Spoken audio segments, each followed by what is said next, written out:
Le chanteur Françoise Hardy, interprète et actrice française, est mort. Ce mort a été annoncé par Jacques Dutronc. Françoise Hardy est décédée à l'âge de 78 ans à l'hôpital. La grande chanteuse qu'est Françoise Hardy ne peut plus vivre de sa passion depuis qu'elle est malade. Et quand la souffrance remplace la passion, que reste-t-il?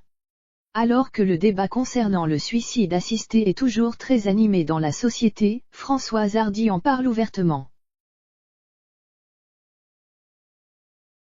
À quoi bon vivre quand chaque minute est un supplice? Si on pourrait penser que la chanteuse a l'âge pour se reposer, son état depuis sa maladie n'a rien d'un repos.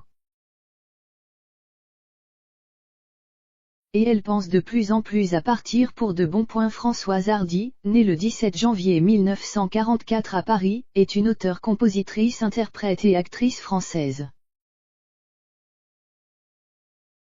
Sur des mélodies mélancoliques qu'elle affectionne, le répertoire de Françoise Hardy est en grande partie le reflet des doutes, des interrogations et de l'anxiété que suscitent en elle les tourments des relations sentimentales et de la nostalgie en général. Parallèlement à l'écriture de chansons, elle porte de l'intérêt à l'astrologie, qu'elle appréhende comme complément à la psychologie.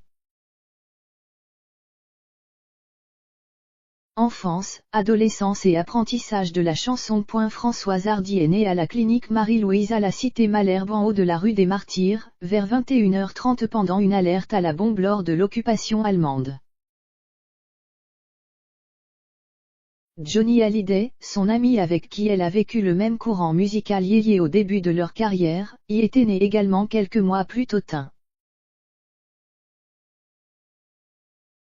La jeunesse de Françoise Hardy se déroule en vase clos au 24 rue des Aumales, dans le 9e arrondissement de Paris 2, auprès d'une mère aide-comptable, Madeleine Hardy, restée célibataire 3, et d'une sœur Michèle, sa cadette née le 23 juillet 1945 et décédée en 2044. Dans ce 2 pièces, sa mère dort dans la salle à manger et Françoise partage la chambre avec sa sœur 5. Son père, directeur d'une fabrique de machines à calculer, frère d'un jésuite, résistant, déporté à Dachau 6, est issu d'une famille bourgeoise de Blois.